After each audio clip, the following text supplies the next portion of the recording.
All right, friends, this is day 4 of our study in Esther, and today we're in chapter 2, verses 15 through 23. Two distinct sections of this, both pretty short, both of them pretty straightforward. We're going to spend most of our time with the first one, then with the second one.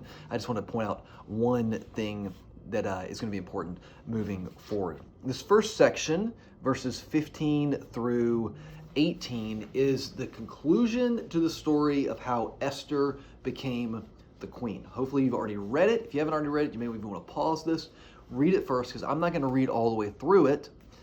I just want to highlight a few things that are happening here. Let's remember Esther's story up until this point. Esther is in a land that is not her own. It's not the land that she wants to be in. She would like to be in Jerusalem. She's in Susa. Somewhere along the way, her parents are dead. We don't know how. Very, very possible that they were killed. Then she gets selected to be a part of this just vile contest where women spend a year being beautified, and then each of them gets their one night with the king, and whoever pleases him the most is going to become the next queen. Okay. Just vile stuff here. If you need highlighted for you just like how kind of vile this is, let me show you 2 verses. Chapter 2, verse 3. And let the king appoint officers in all the provinces of his kingdom to gather all the beautiful young virgins to the harem in Susa, the citadel. So here we have a harem, a group of women. And what kind of women are they? They are beautiful young virgins. You fast forward a little bit and you get in verse 14 and we find out about a second harem. So you got this one guy who's in charge of this harem of beautiful young virgins. And then look at what happens in verse 14. In the evening she would go in. So this is describing what would happen with each night with one of the women. So she, one of the women, would go in, spend the night with the king, and in the morning she would return after she spent the night with him. But she wouldn't return to the same harem. She would go to the second harem. This is in the custody of Shahashgaz, the king's eunuch, who was in charge of the what? Not the beautiful young virgins, but in charge of the what? The concubines. So if it wasn't bad enough to be forced into this harem of beautiful young virgins, what happens after you have your night with the king? So after you have your night with the king, you don't even return to that harem.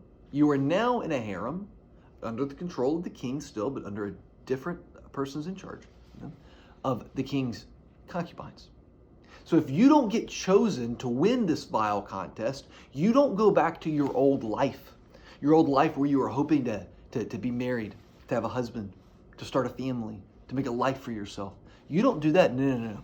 You just end up in another harem. And in this harem, what are you? You're one of the king's concubines.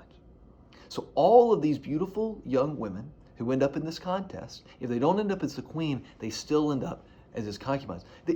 His little game that he's playing to find his queen is ruining these women's lives. And then what happens? Well, she wins it. Verse 17. The king loved Esther more than all of the women, and she won grace and favor in his sight more than all of the other virgins. So that he set the royal crown on her head and made her queen instead of who? Vashti. And why is it even reminding us of the queen's name who was the queen before? Why can't it just say that it made her the queen? I think that the author is reminding us here, it's not a good thing to be this king's queen. To be chosen, it's not an honor. It's not a privilege. When she becomes queen, she doesn't get a lot of power. I mean, if anything, it just puts her in more danger, because what happened to the last queen? What happened to Vashti? You remember. Esther's life, she cannot catch a break. Things get worse and worse for her. So in this first section, I wanted to make sure that you pointed that out. Her becoming queen is not something to celebrate. I mean, she's watching all of these women around her lives be ruined. And then she is brought the closest to this evil and this vile king. But though she has no power, being that close to the king, might she have some influence, something to keep your eye on. She has no power. I mean, sitting on that throne with that king, even though she has a crown on her head, it does not give her power. But might it give her influence? In the second section, I'm not even going to detail it. You can read it really, really straightforward.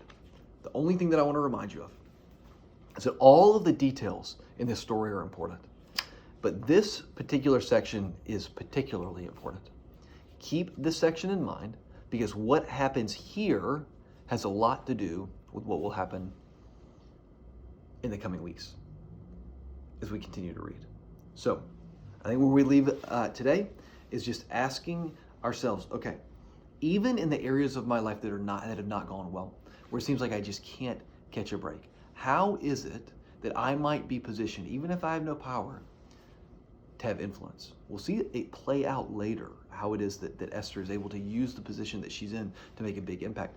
But right now, you may be at the same place that Esther's at, where you do not yet see how anything could work out, how any of this could be used for good. Is there an area of your life where you would say, yeah, this just does not seem redeemable?